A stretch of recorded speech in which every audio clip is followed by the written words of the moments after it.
Hey, what is going on? Welcome to the 10th episode of the Rumenation Podcast. As always, we are building a nation that's branded by motivation through a simple process called cultivation. Peak athletic performance comes in all sizes, backgrounds, and creeds. By definition, people may have different opinions, approaches, and thought processes about what that definition may be, just like success, right? Subjective, everybody has their own definitions. For example, peak athletic performance may be PRs in practice, right? Personal records. We all know what that is in practice. Or breaking world records or making it on the Olympic podium or just the obsession of competition at the highest level. But again, it all falls back into peak athletic performance. This podcast has centered its focus on exactly that. The definition of peak athletic performance for this podcast is a sports term I call rumination, the capacity or ability to sustain performance under mental pressure of competition. So I ask you, what is your definition of peak athletic performance? Look, y'all, I have Madii Himbury in the building. Thank you so much for joining us all the way from where again? Well, I am an Australian athlete, but I'm actually in Colorado at the moment. So thanks for having me on. Well, thank you so much for joining us, and that is amazing. So, um, as always, Australian. So Madii is an Australian freestyle mogul skier. Skied at the 2018 Winter Olympics. Currently returning to the World Cup after a third ACL injury. That is rough. That's hard to come back from that. Yeah, I mean, unfortunately, it's our sport. We're full of injuries, but yeah, I've had an unlucky last few years, and it's been really slow. But hopefully, I'll start to get some momentum soon. Wow. Well, I wish you all the luck and the encouragement and positive vibes setting your way to hope you get better. So, 100%. So just before we get started, as always, give us a fun fact about yourself. I know it's kind of putting you on the spot to talk about yourself already, but just to give my audience kind of a warm welcome and just to understand who you are and just kind of a fun fact about yourself. Um, my fun fact would have to be that I am obsessed with my dog Ginny. If you look at my Instagram, it's not a fun fact at all. She's there everywhere.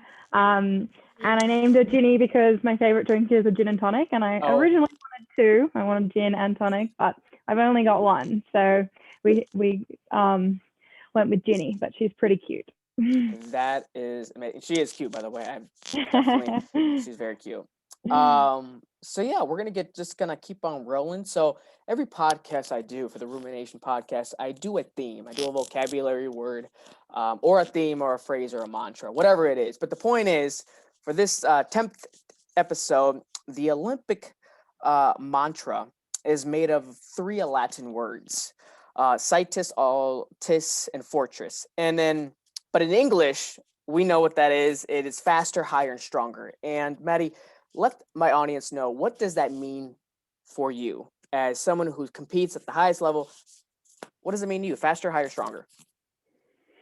I think for me, it means like being the best that you can be, that you're like constantly pushing yourself to the limit. I know that everyone that has gone to the Olympics has pushed themselves and worked their ass off to get there.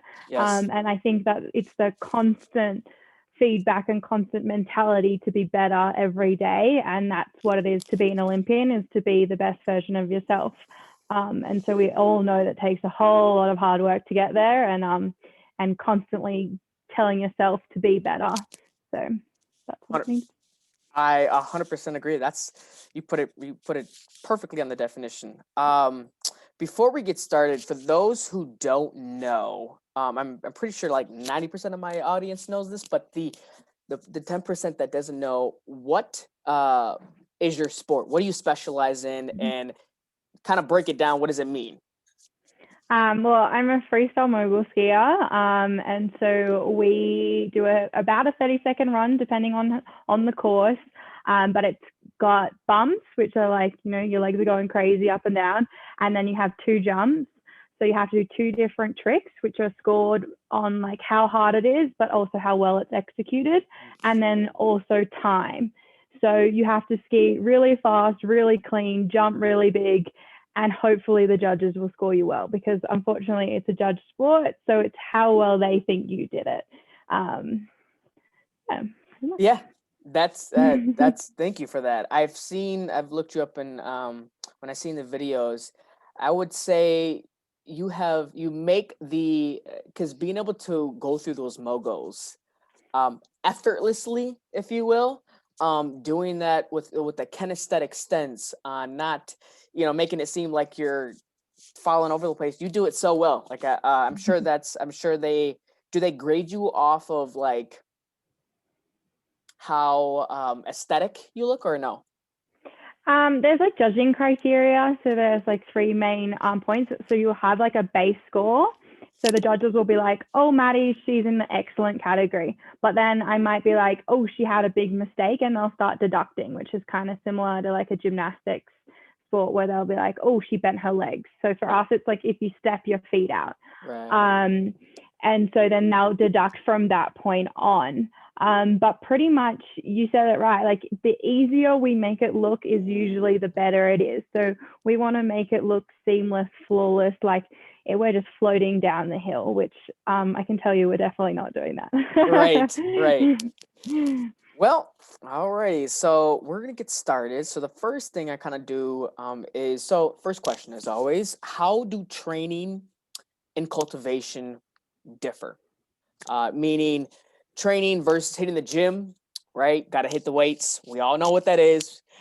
Versus cultivation, right? Not just a one-dimensional athlete, but a three-dimensional athlete. How do you train? Sleep, dietetics, mental game, right? So what does that mean to you?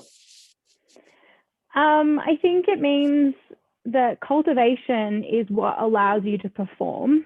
I think you can keep working the best you can and working really hard in the gym and on snow, but you will never be able to perform the best you can without all these other external factors, which people can sometimes glide over, but they're super important as well, but also really hard to focus on. I find, like, how does someone tell you got to work on this mental skill? Like, there's no like endpoint or like a easy testing skill. Like, you just got to lift 80 kilos. Yeah, right. You've done it. So those things seem to be more like difficult to achieve, but also easily looked over because you're like, I'm doing everything else properly. Right. So for me, a lot is sleep.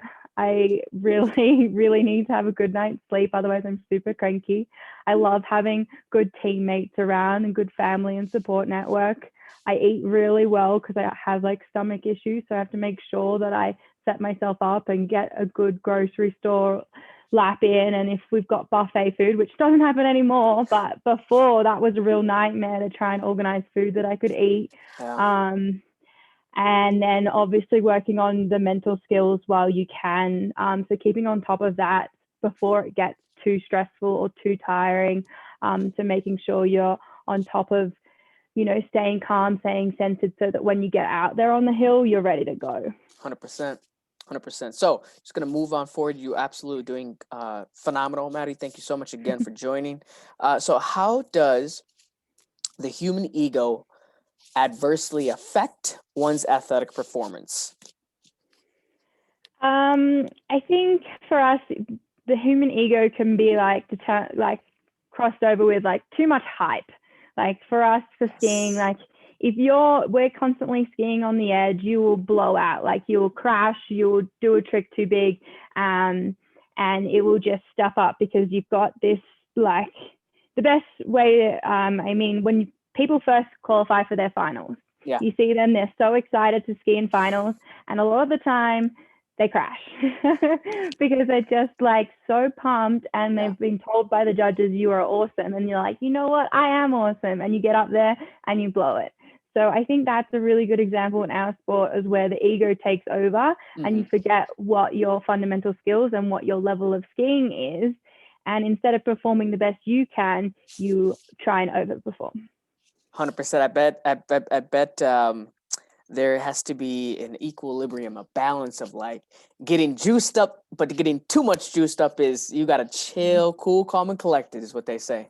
Yeah, that, what is it? Optimum arousal. There we Hard go. to find. 100%. 100%. So moving forward, this actually goes back to back. How does confidence play a major role in athletic performance? Well, for me, I lost a lot of confidence out of the 2018 games. Mhm. So I worked really hard on getting that back. You can see a lot with skiers when they're confident, they will even just like push out of the gate really strong and really determined. And you can see the way people stand. And because it is a judge sport, you want to look like you're there for business. Right. And so it's really easy for us because we're competing weekend back to back to get either in a constant trajectory of good confidence and keep on building with the season, but it can also have the opposite effect where if you stuff up one comp, the next weekend, all you're thinking about is that stuff up. Right. And that happened with me. Like I would train really well, but I was just caught up on last week's competition and I'd compete even worse. So confidence is really important in our sport because it's a really tricky sport as well. Like a lot of skill is required, and if you're not confident in your skills, you're not going to be able to perform on the course. Could not agree anymore. That's awesome. That is amazing. Next question. How do you provision your mental game? So how do you get ready? How do you cultivate your mental game? Well, I have like a start gate ritual. Everyone has their own thing. You'll see people do weird stuff. I am like pretty like controlled, I guess, in terms of like I like to click in. I like to warm up 10 people out. I like to be clicked in 4 people out. I always listen to music. I try not to like focus too much until I'm in the start gate. And I hate watching the person in front of me. So I actually turn and face away from the course. And lots of Nice. people like to look down the course and start visualizing as soon as they can, Mhm. rather than I would rather visualize with my eyes closed or not watch the person in front of me because I'll just think about what they did. Because, you know, a lot of people crash and people can crash in front of you and you'll see it. And then, I mean, very simple one is the 3 deep breaths to get Yes. going in the gate. I mean, it's the best way to get your parasympathetic nervous system going, Yes. calm you Yes. down, Yes. and really focus in because you're in the start gate because you can do this and you can perform and you just got to let your body do it instead of your mind. So that's, I think, a really simple way to, you know, overcome fear of a new skill, but also in the start gate, it's a great way to calm back down. So just a quick note side question. When you, I would say whether it's 2 to 5 months prior to any competition, right? And you're getting ready for that one competition in practice or just on your own, do you ever, whether it's, you know, meditate on the competition or think about it, do you ever like, because I always wonder about athletes and with every factor that could play out, for example, how cold it is, right? The smell of what's going on, the person in front of you, the crowd that's yelling, the mom that's yelling at her child, right? Just the littlest things that could play a factor. Is that ever, do you ever think about it you know, when it's coming up for competition, do you ever think about just the provisioning of what's going to happen or no? I would say I don't really focus on those little things Mm-hmm. around me, but I definitely do visualize a majority of the courses I've been to before. So I do have a folder of runs that I like from each competition. Nice. And so, I mean, at water ramp, we practice where we jump. Sorry, water ramp is where you jump from like a dry slope into the water Yep. to practice flipping and stuff. And we do like a comp simulation there where it's like, okay, now's your time to perform, go. Wow. And we practice for different courses where I know that sometimes you want to go smaller on the top air. And so in the top, I would visualize what it was like standing in that start gate and then skiing down into the jump. And then I would perform the jump there to try and get some sort of like physical reaction by visualizing that you're there and getting Right. that emotion and that little bit of stress up, and then being able to perform even in an easy environment where it's a practice environment, Yep. but still having some sort of mental pressure. We are lucky that me and most other high athletes have skied most of the courses, so you can actually visualize being there. But when it is a new course, it's really tough to kind of put yourself in that position, because you don't know what it feels like to stand in that start gate. You don't know, like, if it's windy, what it's going to look like down the course, how many spectators are usually there, what commentators are usually there. Like, we have some interesting ones, like one of the start gate ladies has got a really high pitched voice and she screams at you. But if you don't know that, like, you get there and be like, whoa, why are you screaming at me? 100%. 100%. Yep. I guess there are things that I probably take for granted and don't realize that I've got in my visualization, because I'm so familiar with it. But I guess it's making it so familiar so when you get there, you are ready. But other than that, I diary and I journal a bit. That's amazing. Particularly more so when I'm stressed, so I probably should do it more in the lead up. But I do like debriefing and looking over things that worked and didn't work. I do it with my coach now too, after a session, to try and make sure that we're on the same page as what we thought worked well with that day, so that we can keep working in the right trajectory and doing the things that I thought worked. Because sometimes, like, the coach doesn't know, like, you might have been thinking about something completely different, or it might have been from a few runs ago, but they thought it was from that run. And so keeping that communication up is really important. And I'm currently working with my brother, so it's an interesting relationship, and it's like, we're roommates, we're brothers, we're brother and sister, and we're coach athletes. So trying to make sure we have this time where we talk about coaching, what's going right, has been really important recently. So that's amazing. Piggybacking off of when you said pressure, that's actually perfect. You can leave it to a next question, and that is, which form of competitive pressure is easier to succumb, right? Giving up, with mental or physical? Why or why not? I think it's easier to get over physical. Yeah. I mean, most high level athletes are committed to pushing themselves, and we'll just keep getting up and doing it again. I came from a gymnastics background where, like, even if you fall, you get up, you do the skill again, and then you can get an ice back, because they don't want you to be scared. They want you to get up and just prove that you can do it to yourself. And so that you're not scared in the future. And I really like that mentality. Like, you just get up and you do it. And that is mental strength too, I guess, but you just put it down to the physical skill. I mean, I think you can always keep pushing. But the only thing that kept me away from sport and nearly quitting after the games was my mental capacity. Wow. So I like lost love for the sport because I was so focused on the external and what other people wanted from me and results, that I fell out of love of the sport and what I was doing, which is really crappy way to feel. Right. But I also learned a lot from it, and learned a lot about myself, and had to refocus on why I was doing this. So hopefully I'll get to that high level again and be much better prepared. I could not agree. You know, it's funny how when you get yourself in a situation where you're listening to the noise versus just do you and love yourself enough, and you got to be your biggest cheerleader. You know what I mean? Like, you got to be the person that's clapping at the end of the day, saying phenomenal job. Like, because I'm sure it's a very lonely road. You know, I'm sure it's you got to be putting in the hours in the gym. You got to be taking the peaks and the valleys. And when you listen to it's like, I can't imagine how hard that is. So, wow. Moving forward, when is holistic training underestimated at the professional Olympic level? So is it ever underestimated?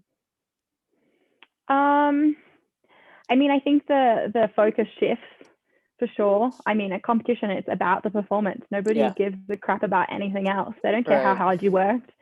You could be the laziest athlete and win, and they'd be like, good job.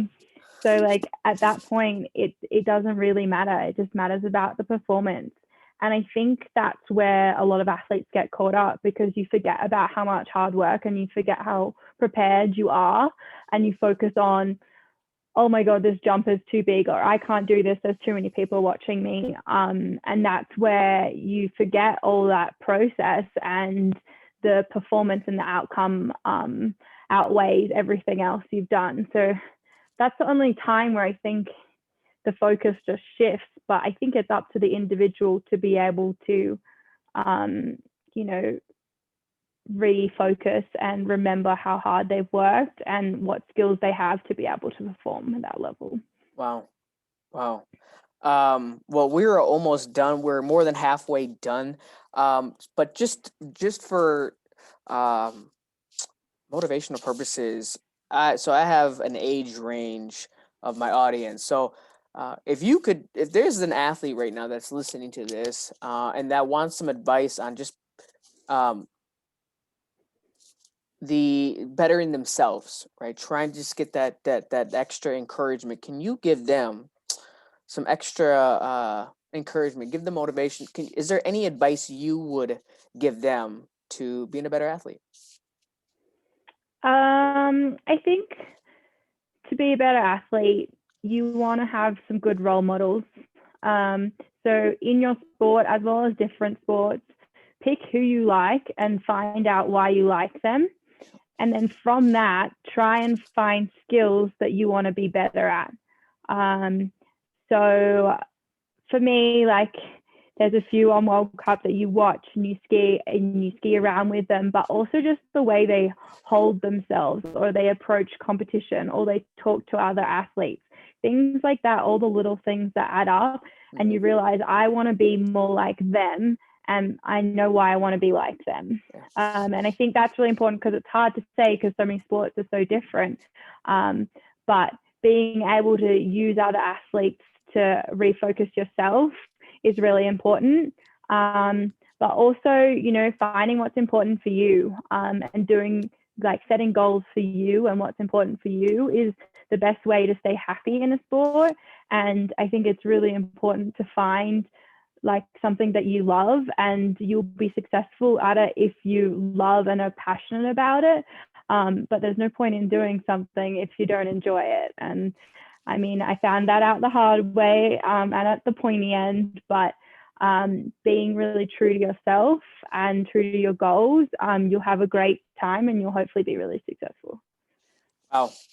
Thank you for that. So any athlete who's listening to this, embrace that, embody it, and walk with that. All right. She just gave you guys some good nuggets. So thank you so much, Madii.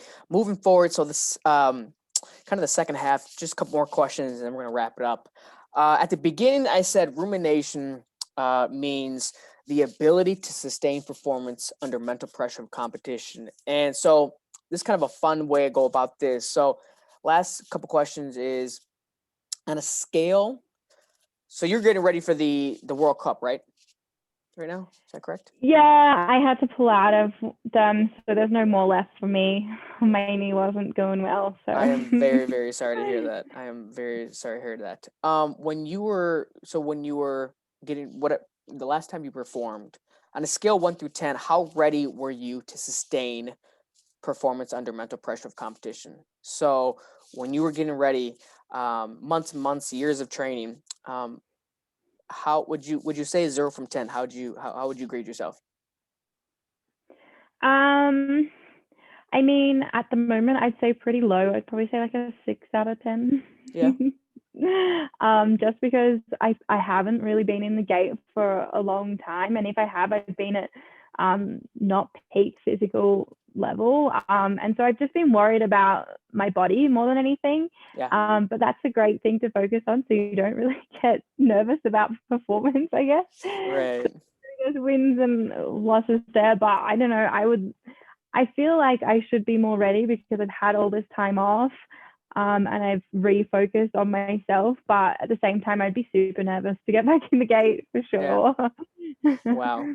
Well, so the next question I'm going to ask is, people would assume that I'm going to ask a kind of a different twist to the question, but I'm going to ask, why didn't you pick a lower number?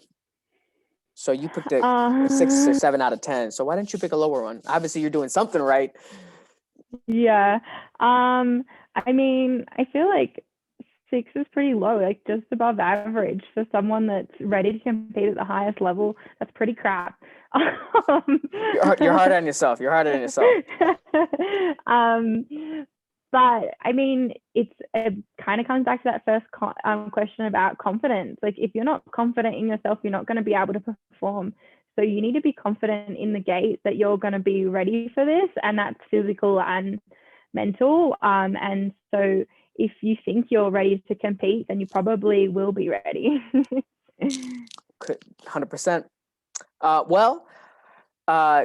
Look, you guys, this is Madii Himbury in the building. Thank you so much for your time. First and foremost, I know time is at value, so thank you so much for your time and your motivation and your encouragement. Whatever you go through, whatever you're doing, I hope you have an amazing rest of your future, and good luck with anything you do. Yeah, thank you so much. Thanks for having me on. I really, really appreciate this. Thank you so much, and good luck.